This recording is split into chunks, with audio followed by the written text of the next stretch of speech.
오후 4시에 지식충전쇼 이야기 더 지금 시작합니다.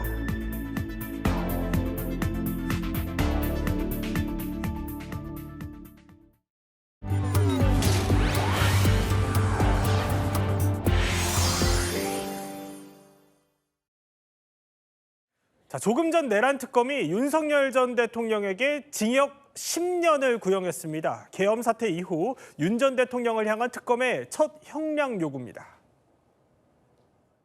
종북 반국가 세력들을 일거에 척결하고 자유 헌정 질서를 지키기 위해 비상계엄을 선포합니다. 공수처 악재를 이루겠다. 경찰들이 주행망을 덧발을 조심을 했고 눈물이 펑펑 나왔습니다. 웃기자! 싸우자!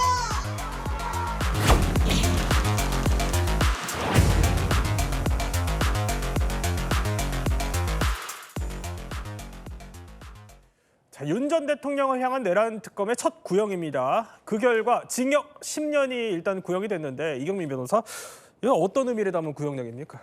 일단은 각각의 지금 이제 개별적인 이 구형량이 있기도 한데, 근데 사실 이제 한꺼번에 묶어서 이제 생각을 하면 징역 10년은 이제 법정 최고형에 가까운 구형이다라고 생각하시면 될 것 같습니다. 그렇군요. 그 정도로 이제 윤 전 대통령이 했던 행동 자체가 어느 정도 이제 우리가 사상 초유의 일, 그러니까 정말 이제 법 위에 군림하는 사람으로서 이제 읽혀질 만큼 이제 그런 행동이었고, 그래서 그런 부분들에 대해서 특검 입장에서는 뭐 이 개별적으로는 이제 별개 형량으로 나뉘긴 하지만 전체적으로 묶어서 이제 봤을 때는 법정 최고형에 가까운 구형이다라고 생각을 하시면 될 것 같습니다. 법정 최고형에 가까운 구형이다. 자, 오늘 이 구형량을요, 이렇게 보면은 쪼개서 하나 구형을 또 했더라고요. 이게 법조계에서도 상당히 좀 이례적이다라는 평가가 나오는데, 앞으로 있을 때 그럼 다른 재판들에도 사실상 방향을 제시한 거다, 이렇게 봐야 돼요?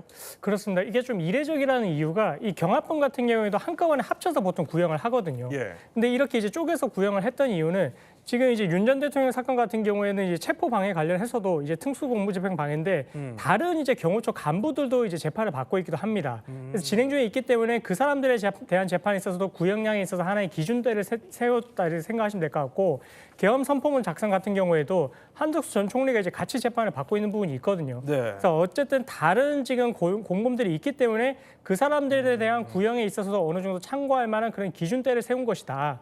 그래서 이제 쪼개서 이제 구형을 했다라고 좀 이해를 하시면 될 것 같습니다. 참고할 만한 기준대를 세웠다. 자, 그러면서 특검은요, 구형 이유를 또 이렇게 설명을 했습니다. 자, 국민들에게 상처를 줬는데 반성 혹은 또 사죄하는 게 없었다라는 겁니다. 그러니까 이걸 다시 좀 풀어서 얘기를 하면은 윤 전 대통령이 수사나 그 재판에서 조금 더 성의 있게 임했다면은 이제 법정 최고형이라고 했으니까 특검이 생각한 그 구형량이 조금은 좀 달랐을 수 있다, 이런 의미일까요?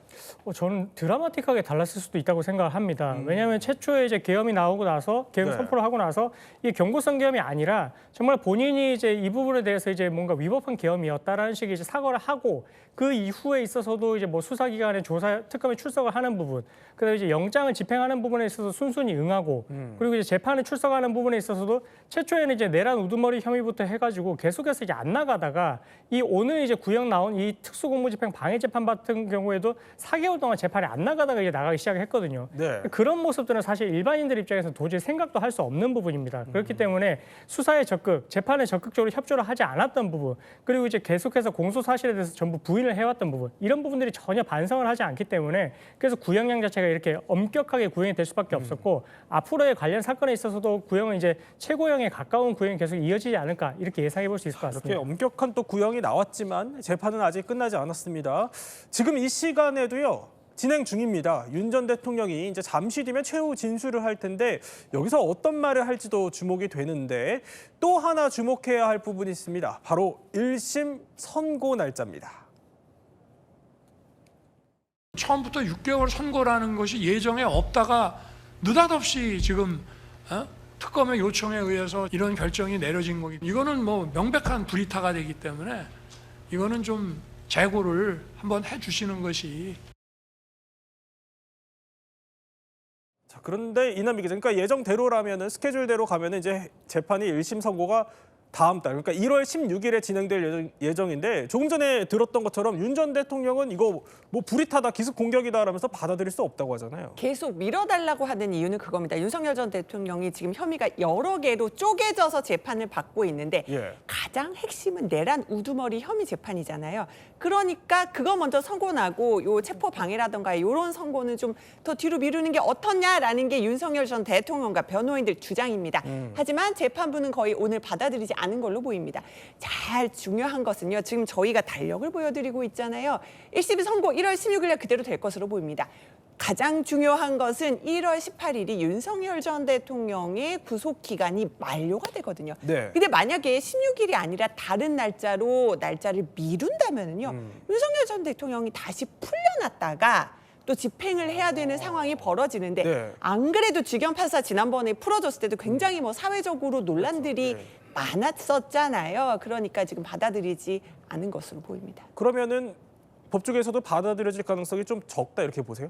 그렇죠. 지금 이제 만약에 윤 전 대통령이 이 재판에 성실히 임했다면 예. 그러면 약간 고려를 해봄직도 하지만 4개월 동안 재판에 안 나오다가 이후에 나오기 시작했다라는 말은 본인한테 주어진 방어권을 스스로 포기를 했다라고 볼 정도입니다. 그렇기 때문에 지금 이제 임박해가지고 이렇게 이제 선고기를 미뤄달라고 하더라도 본인 스스로가 방어권을 포기한 행동에 대한 결과라고 보시면 될 것 같고 그래서 조심스럽지만 이 지금 선고기일은 아마 그대로 진행을 하지 않을까. 그래서 이제 저번 재판부에서도 이제 같은 취지로서 이제 이 선고기를 이때 지정을 하겠다고 했기 때문에 아마 1월 16일로 그대로 가지 않을까 이렇게 예상해 봅니다. 네, 내란 특검에 조금 전에 전해진 구형 소식 또 전해드렸습니다. 자, 이번에는요 연말을 뒤흔들고 있는 쿠팡 이야기 한번 해보도록 하죠. 모두가 쉬는 휴일 조사를 받아야 할 대상자가 스스로 조사한 결과를 기습 발표했습니다. 사실상 전 국민 개인정보가 다 털린 쿠팡 사태 얘기인데요. 자, 조금 전에요. 그런데 쿠팡이 또 냈습니다, 입장을. 새로운 내용인데 바로 짚어보겠습니다. 자, 논란이 또 일고 있습니다. 이제 일단 어제 쿠팡이 발표한 건 내용은 이랬어요. 종합을 하자면 중국인 유출자를 찾았다. 자, 그리고 실제로 빠져나간 고객 정보는 한 3,000개의 소량에 불과하다 이거였는데 그런데 입장문 내고 나서 이제 뭐 셀프 조사냐 이거 뭐 하는 거냐 이러면서 문매를 맞았어요. 근데 오늘 또 나왔네요, 입장문이. 뭐라는 거예요? 일단 쿠팡이 입장을 발표하고 나서 첫 번째 제기됐던 비판은 말하자면 정부를 패싱했다. 그리고 정부에서 이걸 인정할 수 없다. 정부의 감독 없이 독자적인 조사 결과를 발표한 것이 맞느냐였습니다. 네. 이에 대해서 다시 쿠팡은 입장을 냈는데요. 아니다. 무슨 말이냐. 정부 감독 없이 조사한 것이 아니다. 이것은 잘못된 주장이며 모든 과정은 정부의 가이드라인, 즉 규정이나 이런 것에 맞춰서 진행을 했다라는 겁니다. 더군다나 자세한 타임라인까지 쿠팡은 공개를 하면서 수시로 매일 협력하며 소통했다라고 예. 주장을 하고 있고요. 억울한 비판이다라는 입장을 내고 있습니다.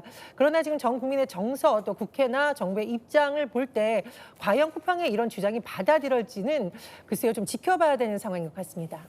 그러니까 쿠팡의 입장은 이거예요.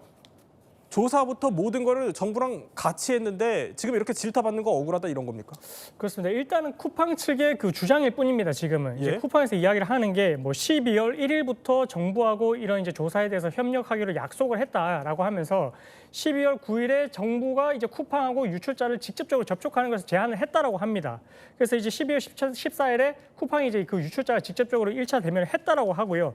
16일에는 이제 유출자의 하드를 회수를 했다라고 정부에 보고를 했고 21일에는 경찰에 기기를 제공을 했다라고 하는데 이 모든 타임라인이 일단 쿠팡 측에서 주장을 하기로는 정부와 소통하에 진행이 된 것이다. 이렇게 이야기를 하고 있습니다. 자, 지금 보여드리는 게 이게 쿠팡이 오늘 공개한 겁니다. 억울하다고요?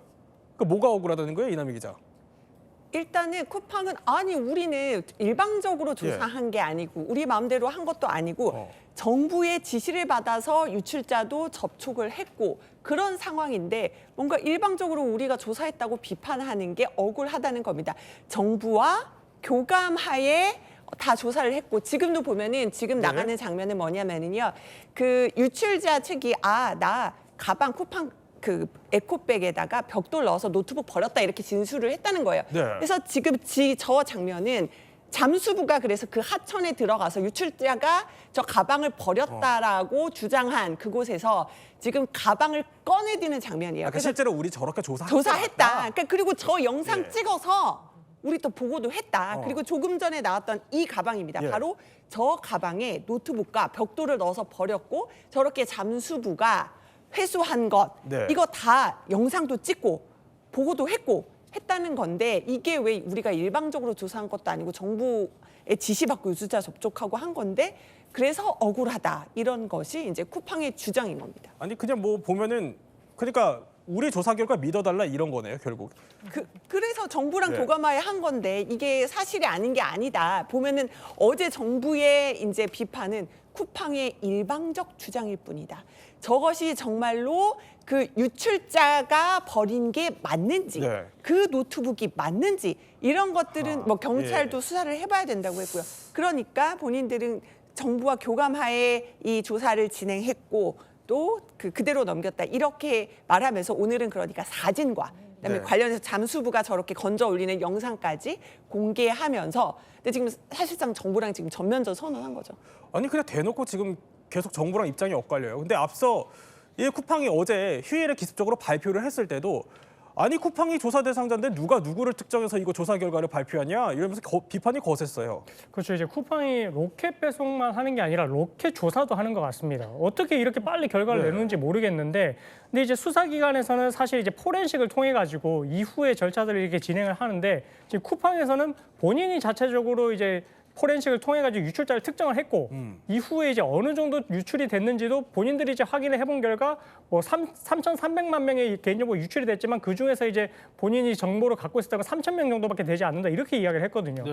근데 이 조사 결과가 조사를 받아야 할 대상이 내놓은 조사 결과이기 때문에 과연 이걸 누가 신뢰를 할 수 있냐 이 말이죠. 정말 이런 부분들이 만약에 유출자가 특정이 됐다라고 한다면 네. 원래 같은 경우에는 수사기관에 이런 유출자가 특정이 됐기 때문에 이 사람에 대해서 조사를 해달라고 하는 게 맞거든요. 근데 그런 절차를 거치지 않고 본인이 이런 결과를 내놨다는 말은 신빙성을 우리가 부여를 하기 어려운 부분이라고 보면 됩니다. 자 결국 오늘 입장까지 보면 이거예요. 두 개.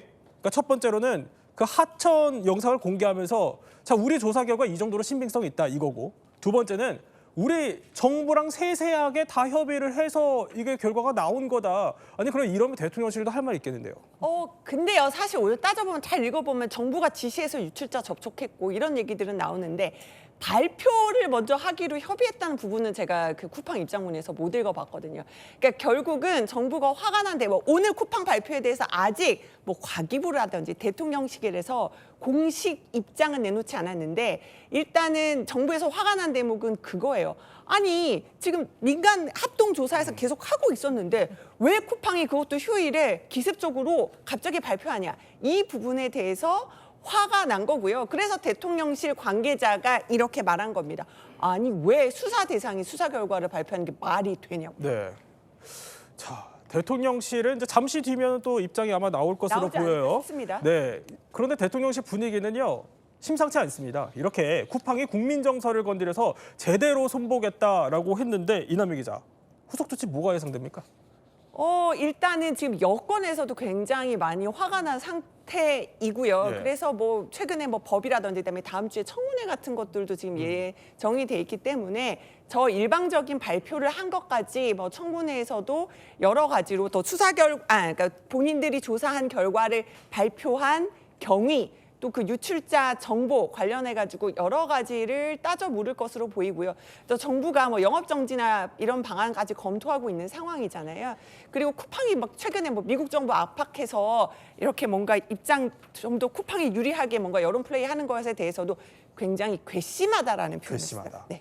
자, 정부 업계에서는요. 불러도 나오지 않는 김범석 의장에 더해서 이렇게 사실상 뭐 정부와의 전면전까지 나서는 듯한 쿠팡의 배경에는 이런 점이 작용한 거 아니냐 이런 해석까지 나옵니다.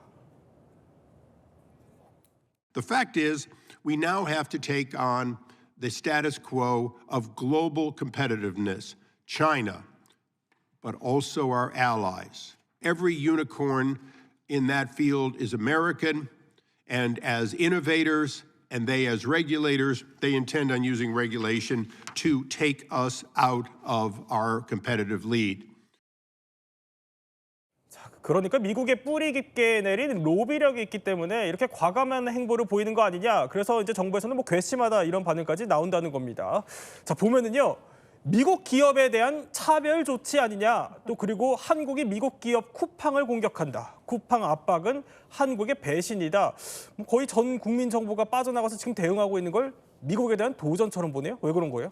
그런데 지금 사실 본질적으로 우리 국민들이 궁금한 것은 대규모 개인정보 유출, 쿠팡의 책임 있는 태도, 그리고 후속 조치 등등일 겁니다. 그런데 지금 말씀하신 것처럼 미국의 정계의 주요 인사들이 나서서 쿠팡은 미국 기업이다. 그리고 쿠팡에 대한 한국 정부의 움직이면 차별이며 과도한 규제라는 식으로 주장이 나오고 있는데 왜 그럴까? 아마도 쿠팡이 미국의 정재계와 의회를 상대로 상당한 로비를 했고 그것이 영향을 미친 것이라는 분석이 나오고 있습니다. 언론 보도에 따르면요. 쿠팡이 미국 행정부와 의회를 대상으로 로비 활동을 벌이면서 150억 원이 넘게 쏟아부었다. 이런 보도가 나오고 있고요. 심지어 트럼프 2기 취임식에도 15억 원을 기부한 것으로 전해지고 있습니다. 의회뿐만 아니라 정계 여론전도 펼친다. 이런 보도도 나오고 있는데 한마디로 미국 현지의 언론과 접촉하면서 쿠팡이 마치 피해를 입는 미국 기업처럼 프레임을 만들려는 것 아니냐. 이런 의혹이 제기되고 있는데요. 채널A 단독 보도에 나오면 쿠팡이 한국 정부가 쿠팡을 위협하고 있다라는 식으로 미국에서 여론전에 나선 정황이 포착됐다. 이런 소식도 전해지고 있습니다.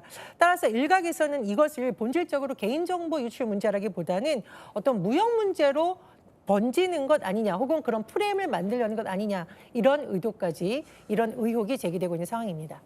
거기다가 이제 뭐 미국에서는 로비가 가능하지만 우리나라에서는 로비가 불가능하죠. 그러니 이제 대관이라는 얘기가 나오는데 이 대관 조직을 꾸리는 게 무려 지금 100여 명에 달하는 규모입니다. 자, 이렇게 다양한 경로에서 고위급들이 쿠팡으로 속속속 모여든 건데 이러니 지금 정부 내에서 접촉 금지령까지 나오고 있다 이런 얘기가 들리고 있습니다. 자, 그런데 이런 와중에 여당이요. 김범석 의장의 친동생을 주목하더라고요. 누굽니까? 그렇습니다. 이게 쿠팡 부사장인 김유석이라고 하는 사람인데 우리나라에서 지금 이제 배송 캠프를 관리 총괄하고 있습니다.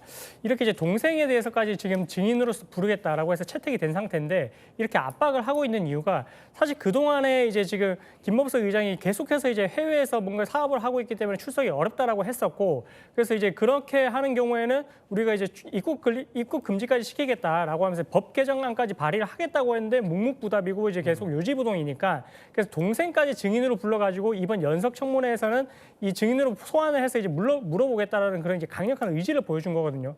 근데 이 부분에 있어서 과연 이제 응해서 이제 김범석 의장이 나올지까지는 모르겠지만 일단은 가족까지 지금 통해서 우리는 사실관계를 확인을 해봐야 되겠다. 이런 이제 정부의 강력한 의지를 계속해서 보여주고 있다고 보시면 될 것 같습니다. 동생은 부르면 나옵니까?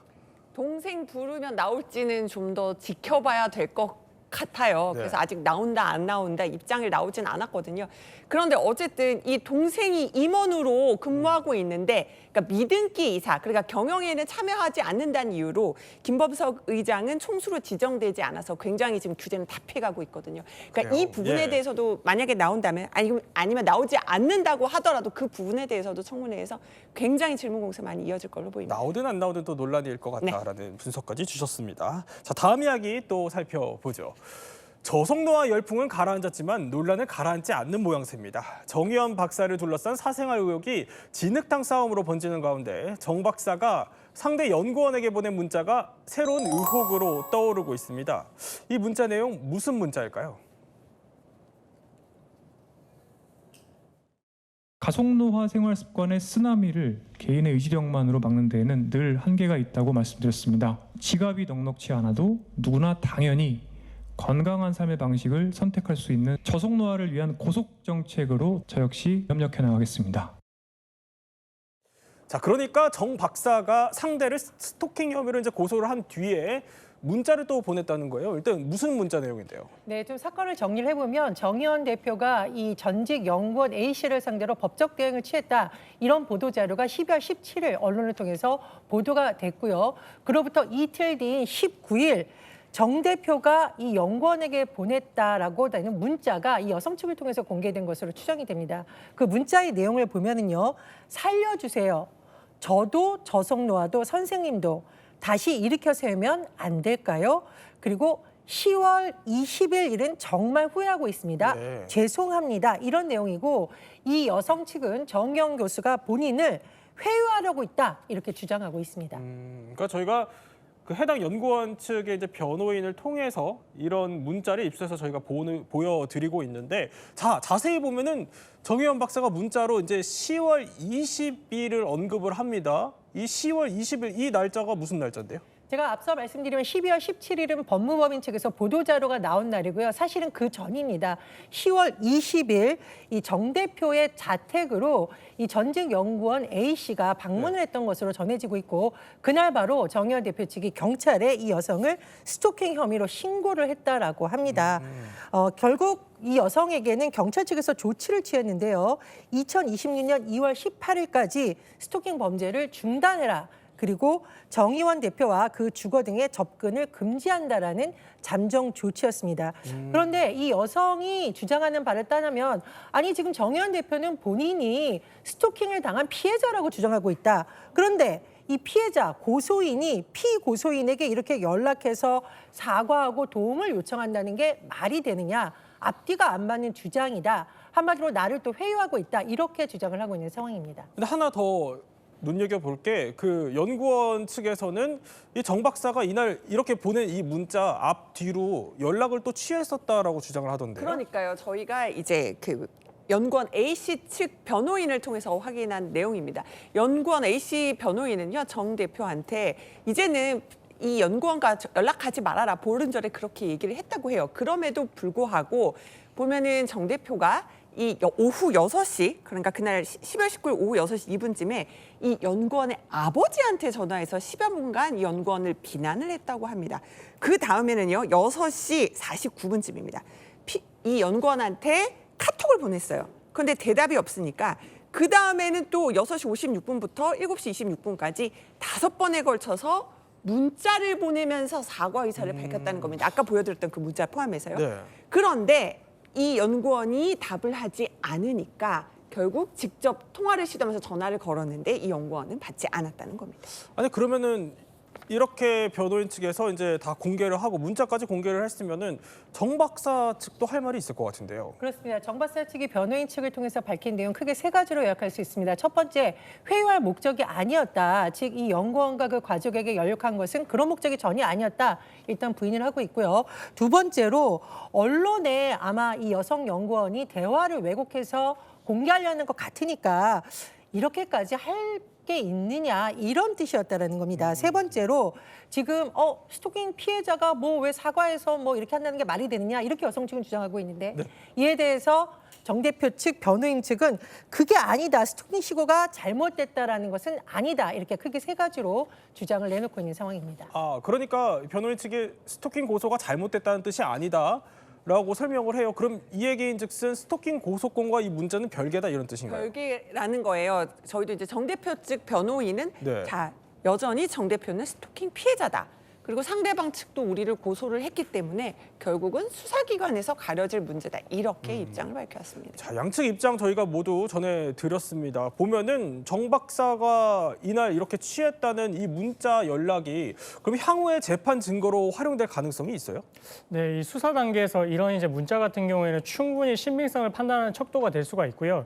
지금 특히나 이제 정의원 정 박사 같은 경우에는 본인이 고소한 건도 있고 이제 본인이 이제 고소를 당한 건도 있는데, 고소를 당한 건에 있어서는 어느 정도 이제 혹시나 사실관계를 인정하는 취지 아니냐라는 의미로 해석이 될 수 있고, 고소를 한 건에 있어서는 본인이 스토킹 피해를 당했다라고 했던 사람인데, 근데 본인이 먼저 연락을 해서 살려달라 이런 식으로 이야기를 한다는 거는 이 피해자의 모습으로 또 보기는 어려운 부분이거든요. 그래서 본인이 고소한 부분에 대해서도 신빙성을 떨어뜨릴 수 있는 부분이어가지고 저렇게 이제 문자 메시지를 보냈던 것은 본인한테 부메랑으로 돌아올 가능성이 너무 큰 행동이었다라고 보시면 될 것 같습니다. 자, 이렇게 폭로전으로 번지고 있는 두 사람 사이의 공방이 이제 결국에는 다 법정에서 가려지게 될 텐데, 자, 어쨌든 이 정 박사가 워낙 유명 인사다 보니까요, 연말에 악기 공연도 준비를 했었다고 합니다. 근데 이것도 하차 소식이 들려요?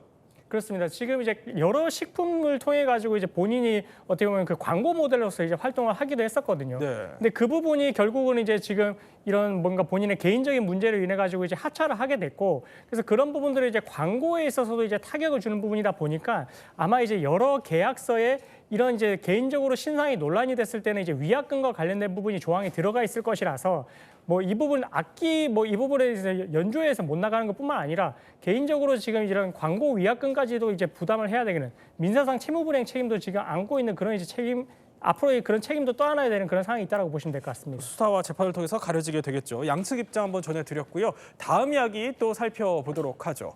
한 해가 가니 아쉽다고 한 번, 새해가 오니 반갑다고 또 한 번. 자, 만날 사람도 많고 술자리도 많은 요즘 같은 연말에요. 일선 파출소에 취객주의보가 내려졌습니다. 도대체 또 어디서 누가 무슨 추태를 부린 겁니까? 예, 요즘 파출소가 비상에 걸렸다고 합니다. 네. 정말 바쁜데 이런 사람들이 있다라고 해요. 사실 길거리에 보면 우리가 취객들을 많이 볼 수가 있는데 거기서 멈추는 것이 아니라 길바닥에 아예 누워서 자는 경우가 있습니다. 자는 그러니까 거요? 자연인형이라고 예. 부른다고 하는데 그러면 경찰들이 지나가다가 요즘 같은 날씨에 큰일 날 수 있으니까 저렇게 일단 깨워요. 깨워도 안 일어나고 계속 저기서 추태를 부리면 어떻게 합니까? 결국 경찰들이 저분을 모셔가서 파출소에다가 재웁니다. 그런데 문제는 뭐냐? 네. 자, 경찰들이 나름대로 베개도 베어주고 감기 걸릴까 봐 저렇게 이불처럼 덮어줍니다. 그럼 저 정도면 좀 얌전하게 있다가 아유 죄송합니다 하고 그러게요. 예. 귀가를 하면 될 텐데 그렇지가 않다라는 겁니다. 자세히 보시면 네. 보기에도 민망한 상황이죠. 아마 옷을 벗은 것으로 추정이 돼요. 계속 말리는데도 저렇게 아유. 바지를 벗은 듯한 네. 모습이 나오는데요. 문제는 저기서 그치지 않는다라는 겁니다. 연말 연초에 뭐 모이는 건 잘못은 아니지만 저런 모습 때문에 파출소에 경찰들까지 고생하는 모습 눈살이 찌푸려져 있는 상황입니다. 아니 뭐 사실 이거 관련해서 지금 목소리가 또 하나 준비되어 있는데 하나 들어볼까요? 뭐야 이거 너무 쉽지 않네 이거. 이거에 지금 가끔은 어떻게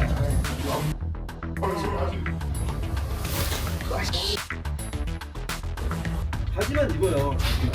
그 테이프로 못 붙이나? 아니 뭐 아무리 자연인이라고 그래도 정도가 있지 뭐 벗으려는 사람 말리려는 사람 신랑이가 참 대단합니다. 그런데 자, 이 남성 그러면 결말이 어땠을까요?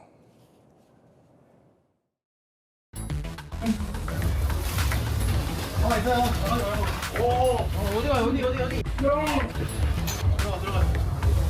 아니 나오면 안 돼. 나오면 안 돼요. 나오면 안 돼. 왜 그래? 바지 입어요 바지. 자 우리 그러는 날로 혈행 좀 체크할게요. 자 우리 수차례 얘기했는데도 계속 바지를 벗고 있어 우리. 자, 결국 현행범으로 체포됐습니다. 이러면 근데 이경민보다 술에 많이 취했으면 내가 체포됐는지조차도 모를 수도 있을 것 같은데 저러면 어떻게 처벌합니까?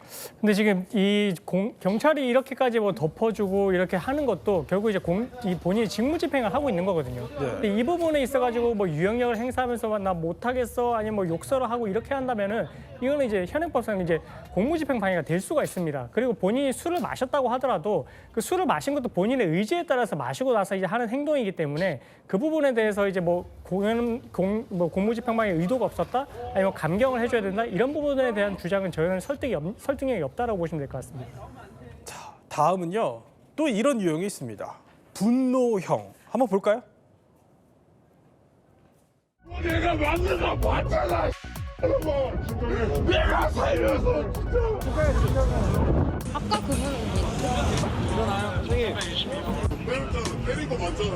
왜 그래? 왜 그래가 아니고 억울해서 그런 거야. 빨리 집에 가세요. 조심히 들어가세요. 어머.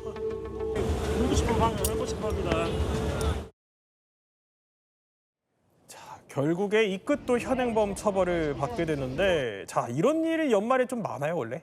그렇습니다. 이게 왜 그런지 모르겠지만 술만 마시면 사람들이 용감해지더라고요. 그래서 그런지 모르겠지만 네. 정말 저런 일이 너무나 많고 특히나 이제 새벽에도 지금 자다가 제가 전화를 받을 때가 있거든요. 네. 새벽에 술 취한 상태에서 경찰서에 끌려가서 이 변호사 조력 못 받느냐 이렇게 이제 물어보는. 나왔다. 그러니까요. 이제 뭔가 지금 이제 선임해서 하면 안 되겠네 이렇게 이야기를 하는데 사실 그 술 취한 사람 말 믿고 어떻게 가겠습니까?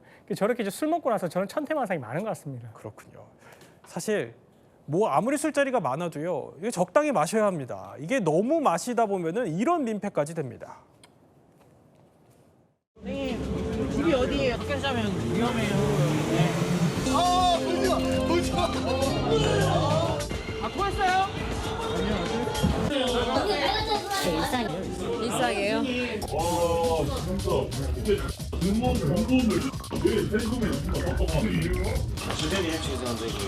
수에는 충청이 지금 있다 그랬지. 우심 전부 다 바쁘잖아요.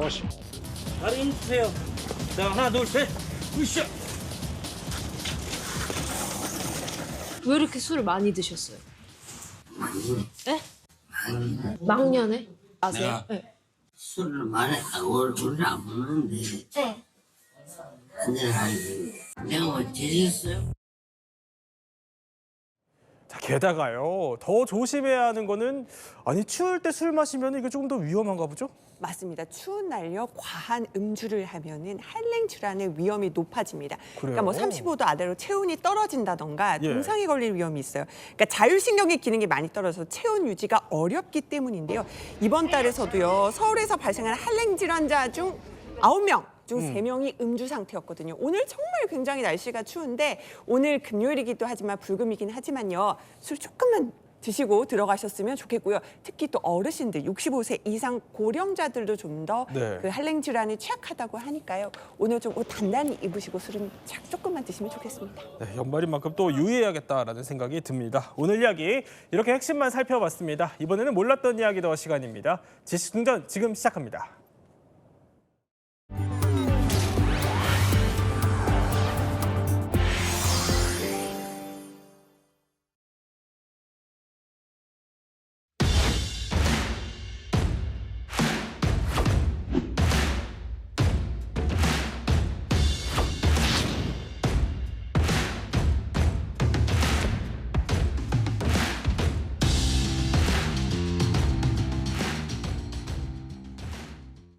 자, 오늘 북한의 권력 지형을요 저희가 제대로 한번 분석을 해볼 텐데 그 전에 조금 전에 들려온 소식이 하나 있어요. 김정은의 집사로 불리는 김창선이라는 사람이 사망했다는 소식이네요. 어느 정도 인물이에요?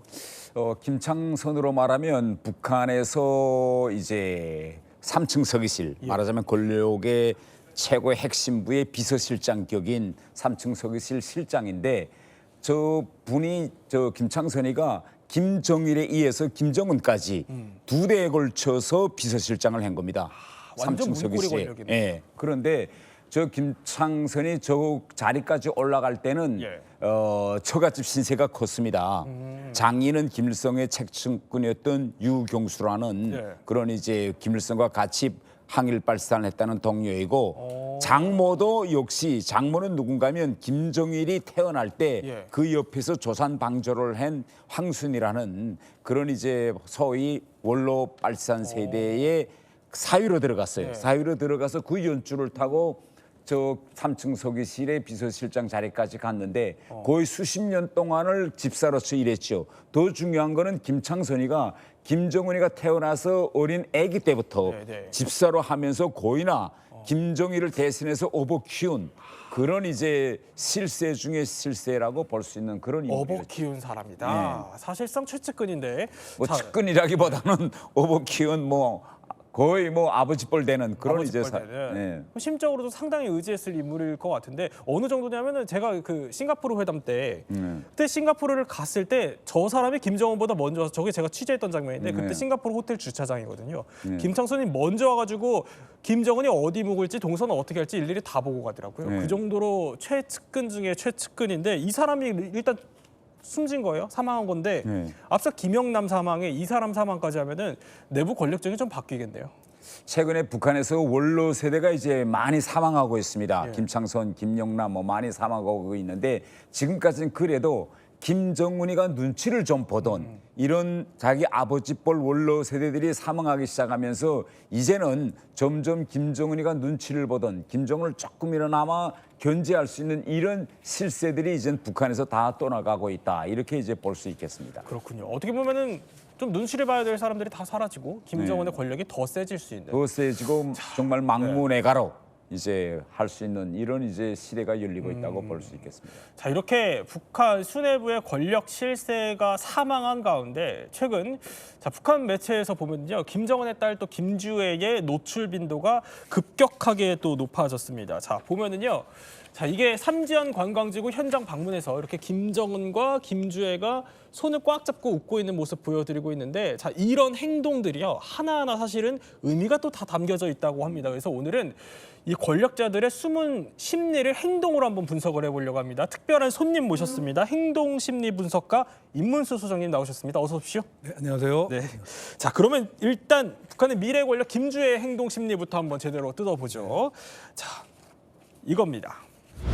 미래 권력 김주의 사실 첫 번째 이 사진 보면은 최고 존엄을 앞서다라고 있는데 그 다음 사진 한번 보도록 하죠. 최근 눈여겨볼 만한 사진이 여러 가지 포착이 되고 있는데 이게 가장 눈여겨집니다. 보면은 김정은의 왼쪽 어깨에 떡하니 손 올리고 있는 김주의 이 모습이요. 이게 북한에서 일단 가능합니까, 태 의원님?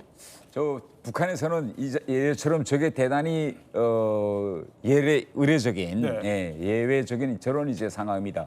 북한에서 권력에서 예외는 곧 권력을 이제 의미하는데 북한에서 김정은의 최고 존엄의 신체에는 보이지 않는 선이 있어요. 그러니까. 함부로 누구도 다쳐서는 안 된다. 먼저 만져서도 안 된다. 또 지역 가까이 가서도 안 된다. 그런데 저렇게 딸인 김주애가 자기 아버지인 김정은의 어깨에 저렇게 스스럼 없이 손을 올려놨다는 건 물론 사적인 가정적인 분위기에서는 뭐 어깨 정도가 아니라 목을 끌어안고 다 하겠죠. 네네. 그러나 저 사진을 북한 매체가 의도적으로 저렇게 노출시키고 있다는 것은 그 정도 김주애가 김정은과의 관계에서 넘어설 수 없는 그 선을 넘어서는 그런 아주 권력의 핵심으로 지금 가고 있다. 이런 걸 북한 매체가 의도적으로 보여주고 있는 거죠. 근데 생각을 해보면 태공사님. 김정은은 김정일한테 저렇게 손 올렸습니까? 물론 집에서는 올렸을 거라고 생각합니다. 그러나 북한 매체에서는 최고 존엄인 김정일의 어깨에 김정은의 아들이라고 해서 스스럼없이 손을 올렸는데 이런 거는 있을 수 없었고 또 김일성 때에도 김정일이 자기 아버지인 김일성의 어깨에 저렇게 아주 표현이 스스럼없이 손을 막 어깨에 올린 이런 사진은 절대 북한 언론에서는 노출시키지 않았죠. 그렇다면 저 심리가 뭡니까, 임 소장님 보시기에? 네, 그 사실 이제 의도된 연출이 맞죠. 그런데 이제 의도된 연출에도 그에게 의도가 있을 거 아니에요. 그래서 사실은 손을 위에 올린다는 거, 어깨 위에 올린다는 거, 손을 신체를 터치한다는 건 윗사람만이 할 수 있는 거죠. 왜냐하면 기업의 회장님이 신입 직원을 만질 수 있지 신입 직원이 회장님을 만질 수는 없잖아요. 그런데 그렇죠. 그것처럼 사실은 그런데 가정에는 보통 서열이 아빠가 제일 우선인 것 같지만 보통 딸이 제일 우선이죠. 그다음에 이제 엄마 이렇게 되는 것처럼 그러면 쉽게 얹을 수 있는 건 사실 딸만이 할 수 있는 거죠. 저희 아들이 아버지를 하기는 좀 쉽지가 않아요. 동양의 어떤 문화에서. 그래서 딸들은 그게 가능하고 그것이 그만큼 친밀하고 아주 자기가 가지고 있는 것 이것들을 알려주는 거죠. 대외적으로. 그러니까 원래 자연스러움이 나온 거다. 네네네. 아니 근데 의도는 분명히 고르는 건 거기 기획하는 사람들이 골랐을 테니까 그걸 내보냈다라는 건 사실 김정은이 의도한 거지. 그냥 단순하게 이렇게 친밀하다 이런 것들을 보여주기 위한 의도라고 보긴 하지만 너무 자연스럽죠. 저는 저희 아버지한테 손 잘 올리긴 합니다. 아 그래요? 그리고 또 다른 모습도 한번 살펴볼까요? 자 이번에는 이런 모습도 있네요. 자 보면은 김주애가 먼저 앞서서 가는 겁니다. 자 저렇게 보면은 그냥 아버지 상관 안 하고 떡하니 펄쩍펄쩍 가요 앞에. 이거는 어떻게 봐야 돼요, 임 소장님? 네. 보통 앞에 선다는 건 공간을 앞에 차지한다는 건 리더만이 할 수 있는 게 맞습니다. 그런데 이게 뭐 안에 북한이나 이런 쪽에서는 뭐 자연스럽게 뭐 뒤에 갈 수도 있고 옆에 갈 수도 있지만 의도적으로 저는 앞에 가는 걸 했다고 생각하거든요. 왜 그러냐면 보통 아까도 회장님 얘기했지만 회장님이 갈 때 밖에 행사를 갈 때 앞에서 의전하는 사람들이 이제 앞에서 이끈단 말이죠. 뒤에 회장님이 오시죠. 그런데 그럼에도 불구하고 앞에 나가는 사람이 아무나 할 수는 없다는 거죠. 그렇기 때문에 의도적으로 김주애에게 집중하기 위한 그거 포커싱을 하기 위한 아마 의도적인 어떤 기획이었다고 봅니다. 자, 그러니까 일종의 저렇게 거수경례를 하고 김주애 내가 행동을 저렇게 먼저 앞서감으로써 공간을 좀 점유하고 있다. 내가 약간 이런 상징성을 보여주고 있다라는 건데, 근데 눈에 띄는 게 전날 저 행동뿐만이 아니었습니다. 이번에는 핵 추진 잠수함 건조 현장에 김주애를 데려갔거든요. 자, 이거는 태공사님한테 여쭤봐야 될 것 같아요. 아니 저 어마무시한 현장에 딸을 데리고 가대요. 이건 어떤 의미입니까? 그 김주애가 첫 등장할 때부터 김주애가 다니고 있는 그런 현장의 핵심이 결국은 핵과 미사일 이런 군수 공장 이런 데입니다. 이거에 대한 저것은 저는 대단히 그 김정은으로서는 대단히 계획되고 전략적인 그런 이미지 연출이다라고 보는데 일반적으로 국제사회가 김정은에게 가지고 있는 이미지는 핵 미치광이 뭐 로켓맨 이런 이미지인 겁니다. 그런데 저기에 딸을 데리고 나타남으로써 김정은에게는 전 세계를 향해서 자기가 이런 핵을 통해서 지켜야 할 가정이 있고 지켜야 할 미래가 있고 또 핵 미치광이라는 이미지를 딸을 통해서 희석시키는 이런 여러 가지 대외적인 전략적 의도가 있다라고 저는 보여집니다. 희석의 의도도 있다라는 건데, 자, 최근에 우리 이제 이문수 수석님이 김주애의 행동들을 한번 유심히 봤더니 뭔가 좀 더 분석할 만한 포인트가 있었어요. 포인트가 있습니다. 네. 예. 혹시 사진이 준비됩니까? 네. 사진 띄워주시죠. 이건가요? 이런 부분도 마찬가지입니다. 그 누가 그 최고의 권력자한테 아무리 딸이라도 온전올 수 있냐? 이건 집에서 가능하다는 거죠. 이것들을 기본적으로 이렇게 기획해서 김주애가 처음 막 이렇게 집중할 수 있도록 의도적으로 연출을 했다고 보고요. 지금 근데 눈에 이렇게 하이라이트가 쳐져 있는데요. 이건 왜 그렇죠? 저건 뭐냐면 진짜 웃음하고 가짜 웃음이라고 하는데 진짜 웃음은 눈둘레근이 웃는 웃음입니다. 눈이 같이 웃는? 눈이 같이 웃는 거. 네. 그래서 이걸 진짜 웃음이라고 하고 여러분들도 시청자분들도 보시려면 아마 이런 웃음 짓고 있을 때 얼굴을 이렇게 가려서 눈만 보면 진짜 웃는 웃음인지 가짜로 그냥 척하는 웃음인지 이것들을 알 수 있다라는 거죠. 근데 가짜 웃음도 또 준비가 되어 있는 것 네네네. 같아요. 한번 볼까요? 이때라고 하는데 이때는 웃음이 조금 아까랑은 다른가 보죠? 좀 어색한 웃음이 있죠. 그래서 억지로 웃기는 하지만 가려보시면 눈은 안 웃고 있습니다. 확실하게. 그래서 김주애도 굉장히 북한에서는 굉장히 자연스럽고 이런 것들을 잘 할 수 있으나 대외적인 외교 활동에서는 아무래도 부담을 갖고 있고 그런 것들이 이렇게 행동이나 표정에서 보이고 있다는 거죠. 그러니까 아직은 저런 외교 행사가 좀 부자연스러워요. 부자연스럽습니다. 그러니까 저거는 보시기에는 가짜 웃음이다. 이렇게 보인다. 억지로 웃는 웃음이죠. 네. 그런데 이런 행동의 변화만 있는 건 아니에요. 최근에 김주애의 의상도 변하고 있어요.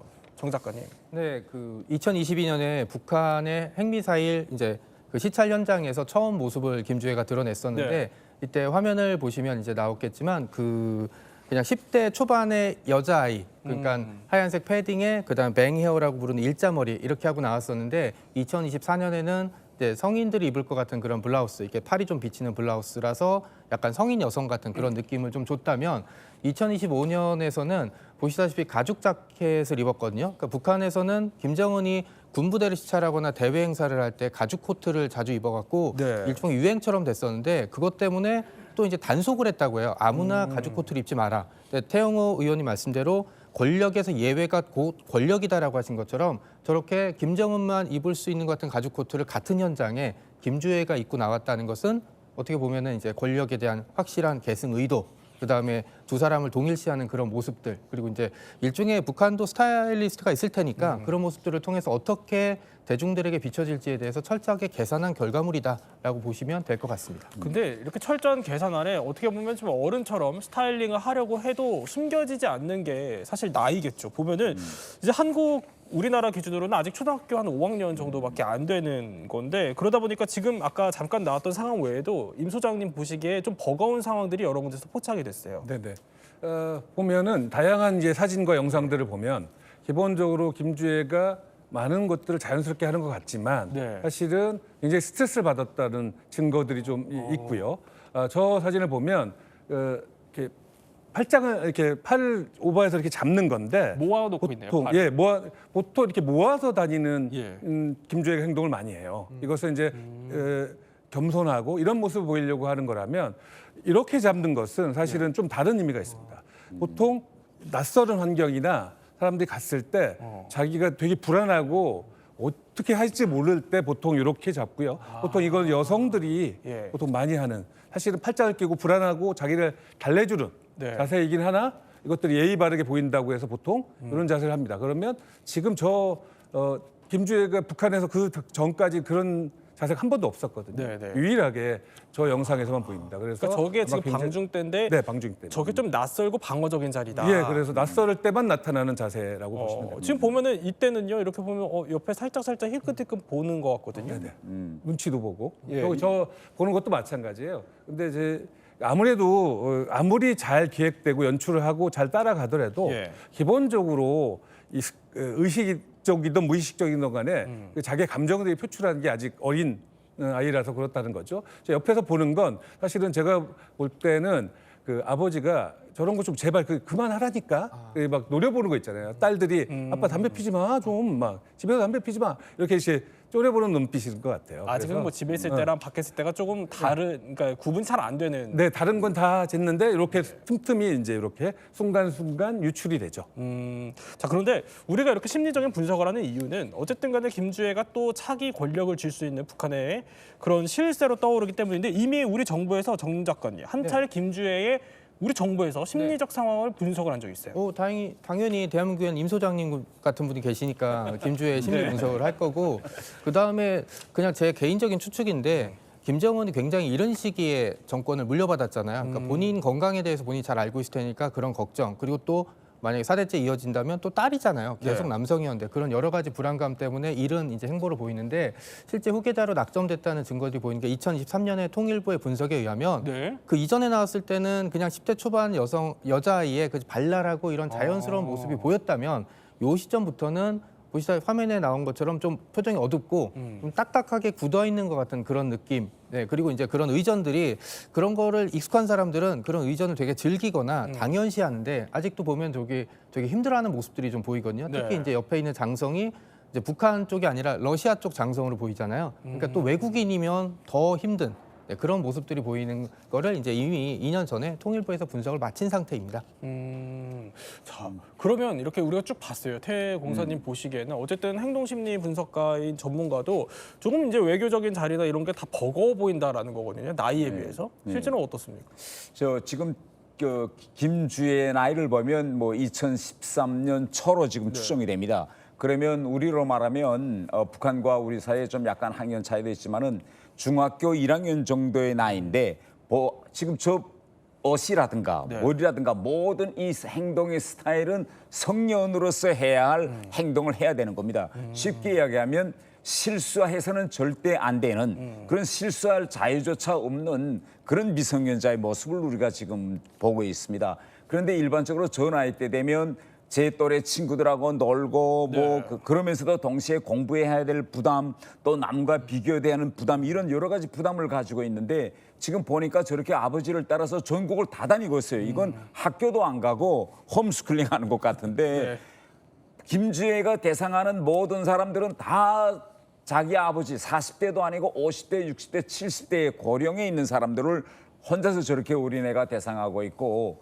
그다음에 제 또래들은 하나도 만나지 못하고 자고한 실수도 하면 안 되기 때문에 항상 손은 어디에 둘까 눈은 어디에 둘까 또 사람들을 만났을 때 고수격리할 때 자세는 어떻게 해야 되냐 이건 12살짜리 미성년자 어린애에게는 대단히 큰 부담일 수밖에 없다. 저는 이렇게 보기 때문에 저는 이렇게 생각해요. 뭐 김정은이가 아버지가 정말 딸을 사랑한다면 왜 저 어린 나이부터 어린 나이 때 저렇게 과중한 부담을 줄까? 어떤 특별한 이유가 있지 않아 가지고서는 좀 자유롭게 전화에서는 좀 내버려둬야 되겠는데 너무 국정에 매일같이 저렇게 데리고 다니니 딸로서도 나는 그렇게 막 좋은 일은 아니다. 이렇게 저는 생각합니다. 하나 더 짚어보면 김정은도 어쨌든 후계 수업을 받았을 거고 김정은 뭐 저 때보다는 나이가 더 있을 때지만 본인도 엄청나게 스트레스를 받았을 거 아니에요. 제일 처음 김정은은 뭐 한 24살 때부터 이제 공식 등장해서 했는데 지금 뭐 24살도 아니고 12살짜리 저 미성년자 중학교 1학년생을 국가 행사 그다음에 카메라 이자고 얼핏 영상에도 나왔지만 김주애가 갑자기 방향을 바꿔서 생뚱 같은 데 가면 카메라맨들이 또 거기를 따라가서 찍고 이러면 그런 생각해 보세요. 하루 종일 자기가 카메라들이 그 앵글을 따라오는 쫓아오는 이런 속에서 하루를 보낸다고 생각하면 12살짜리 어린애로서는 정말 너무나 많은 부담을 안고 살고 있구나. 이렇게 좀 가엾어 보이는 이런 생각입니다. 자, 그런데 이런 김주애의 그럼 뒷배는 누굴까? 바로 이 사람이겠죠. 북한의 권력 지형 두 번째 숨은 권력이라고 표현되는 리설주입니다. 일단 리설주를 보면은요, 일단 뒤에서 보통 요새 걷는 행동들이 많이 나옵니다. 영상 한번 보여드리면, 자 저렇게요. 프레임 밖으로 그냥 벗어나고요. 아니면은 살짝 뒤에 있고요. 뭐 전면에 나서는 건 거의 프레임이 잡히지 않는데 이거는 일단 심리적인 의미는 어떻게 봐야 될까요? 물론 이제 권력에서 리설주가 좀 더 밀려나지 않았을까? 그렇게 볼 수도 있지만 사실은 엄마로서 자기 딸, 자기는 백투혈통이 아니지만 자기 딸은 백투혈통이기 때문에 오히려 뒤에서 계속 처음에 이제 나왔을 때는 같이 함께 걷고 이렇게 이제 만들었다면 지금은 아예 뒤로 빠져서 자기 딸을 이제 중심으로 놓는 이런 것들을 엄마의 마음으로서 하는 것 같고요. 심지어는 뭐 이렇게 벽에 저희가 월 허깅이라고 하는데 벽에 이렇게 붙기도 하잖아요. 월 허깅? 예. 벽에 붙는다고. 벽을 안 지금 붙는다고. 저렇게요? 벽 한쪽으로 붙는 거. 네. 이런 것들이 보통 보면 이제 뭐 권력이 낮거나 힘없는 사람들이 이제 그 힘이 강한 사람한테 뒤에 붙어서 벽에 이렇게 타는 것처럼 그런데 이건 자발적으로 본인의 딸, 자기 분신이 아예 중심이 될 수 있도록 만드는 그러한 그 엄마의 어떤 기획, 생각 이런 것들이 반영된 것 같습니다. 벽에 밀착해서 길을 비켜주는 웰허깅이라는 또 그런 월허깅, 월허깅 껴안는다. 네, 그런 또 어떻게 행동을 보인다라는 건데. 네네네. 자 실제로 그러면 리설주가 첫 등장했을 때랑 한번 비교를 해보죠. 네네. 첫 등장했을 때는 이랬었다고 하는데 어떤 차이가 있죠? 네, 첫 등장에서는 일단 이설주 자체가 이렇게 나와서 대중들에게 하는 행동들이 북한에서 일반적으로 보이지 않는 행동들을 많이 했어요. 뭐 팔짱을 낀다든지 같이 옆에서 보좌하는 저는 팔짱 낀다는 건 굉장히 강한 모습이거든요. 그리고 패션도 지금 보면 이제 굉장히 패셔너블하고 이런 것들을 기본적으로 이제 하고 있어서 나는 이 팔짱 낀다는 건 소유에 관련된 겁니다. 이 남자 내 남자야? 뭐 이렇게 하는 것들을 의미하는 거죠. 그것들을 그대로 본인은 이제 하지 않고 김주애가 아빠한테 팔짱을 끼거나 이런 것들로 이렇게 넘겨주고 있는 거죠. 그래서 엄마의 좋은 이미지, 그러니까 새로운 어떤 신세대의 리더의 이미지를 그대로 자기 딸한테 넘겨주려고 하는 저희가 이걸 앵커 이어받기라고 하거든요. 그러니까 어떤 이미지가 딱 각인된 것들을 쉽게 넘겨주고 지금은 이제 처음에 그렇게 하다가 지금은 이제 계속 본인이 같이 나오면 주목이라는 게 이제 희석이 되잖아요. 그래서 아마 중심으로 만들기 위해서 뒤로 빠지는 것 같습니다. 그러니까 어머니가 만들어준 어떻게 보면 파트너 같은 이미지를 그대로 그냥 엄마가 만들어서 물려줬다는 거예요? 딸한테. 지금 우리가 이설주를 보면 일반 가정에서 놓고 보면 이설주가 김씨 가문의 며느리로 들어간 지 이제 13년이 되옵니다. 그러면 집안 관계에서 13년쯤 되오면요 어떤 현상이 생기는가 하면 시어머니와 며느리 사이 관계에서 갑을 관계가 변합니다. 며느리가 갑이 되고 시어머니가 을이 되거든요. 그러면 이러한 상황에서 신유의 영향력도 약해져요, 가문에서. 그런데 지금 김씨 일가는 어떤 특징이 있는가 하면 시아버지와 시어머니가 없습니다. 시아버지와 시어머니가 없는 상황에서 이설주가 저 집에 들어와서 애들도 이제 다 나와서 키웠습니다. 그러면 이쯤 되면 권력의 중심이 누구한테로 넘어가느냐? 시어머니도 없는 상태에서 신우이로부터 며느리한테로 넘어가게 돼 있는데 이때 거기서 견제 역할을 해야 될 시어머니가 없기 때문에 이제는 이설주가 자기 딸 주애를 내세우는 방법으로 김여정을 견제하고 지금 사진을 보면 저 사진이 대표적인데 오히려 우전을 이설주가 지금 총괄하고 있어요. 다른 간부들이 저 앵글에 잡힐까 봐 좀 계세요 하고 사진이 촬영이 끝날 때까지 간부들을 자제하는 모습이라든가 결국은 김주애의 의전을 뒤에서 통제하고 조절하고 조율하는 이 역할을 통해서 숨은 권력으로서 점차 지금 북한의 숨은 실세로 지금 이설주가 지금 급격히 부상하고 있다 이렇게 보여집니다. 그런데 아까 이제 신우이 얘기를 해주셔서 세 번째 권력자로 한번 넘어가 보죠. 바로 김주애가 이렇게 등장한 이후에 입지가 좁아졌다라는 평가를 받은 밀려난 권력 김여정 저희가 한번 붙여봤는데 실제로 김여정의 최근 시찰 일정을 한번 보도록 하죠. 자 보면은 거의 보이지도 않아요. 이 완전 확대해야지 보일 정도로 밀려나 있는 모습인데 굉장히 멀찍이 앉아 있네요. 이제 방금 이야기한 것처럼 김정은의 집권 초기에는 이 모든 행사를 김여정이가 주관했습니다. 그러니까 항상 뭐 꽃을 받는다든지 간부들에게 줄을 어떻게 서라든지 행사 총괄을 했는데 지금은 행사 총괄에서 좀 약간 밀려나서 저렇게 2열도 아니고 3열, 4열에 가 있는 이런 위치고 저 사진 같은 경우에는 그날 예. 총 수십 장의 사진을 공개했는데 김여정의 모습이 저렇게 나온 사진은 2장밖에 없습니다. 예, 그 정도로 거의 모든 사진에 나오던 김여정이가 점차 사진에서도 맨 구석으로 밀려나고 있는 이런 이제 사진 정치의 한 면을 볼 수 있다. 저는 이렇게 보여집니다. 근데 게다가요, 김여정이 직접 몸을 굽혀서 또 김주애를 안내하는 장면들도 곳곳에서 포착이 됐습니다. 영상을 볼까요? 자, 저렇게 보면은 이게 뭐 극진이 조카를 대접하는 고모의 모습이다라고 보기에는 너무 굽힌다라는 얘기가 있었어요. 저 정도면 밀려난 권력 맞아요? 언뜻 보면 예.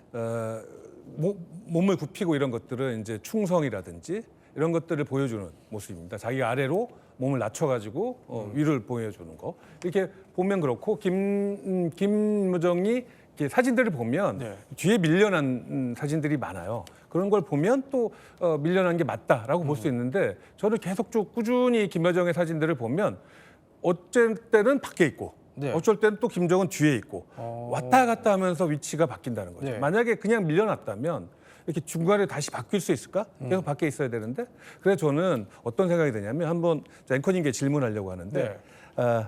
10m가 넘는 킹콩이죠, 고릴라. 어디서 숲에 어디서 잘까요? 글쎄요, 어디서 살까요?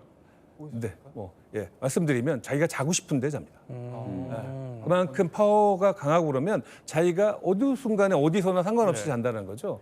그래서 저는 어떻게 보냐면 김여정이 왔다 갔다 한다라고 하는 것은 이 전체를 저는 오히려 김여정이 기획을 하고 있지 않아. 그래서 이런 것들이 제가 보면 김여정은 여러 가지 뭐 강하거나 이런 모습도 있지만 자기 역할을 굉장히 충실하는 사람으로 많이 보여요. 근데 만약 밀려난 권력으로 보기에는 좀 기획자 역할을 네네. 할 수도 있다 이런 저는 설명이신데. 기획자로 보는 게 맞다고 봅니다. 자, 그런데 최근에 김여정의 위치를 확연하게 또 확인할 수 있는 영상이 하나 또 있습니다. 한번 볼까요?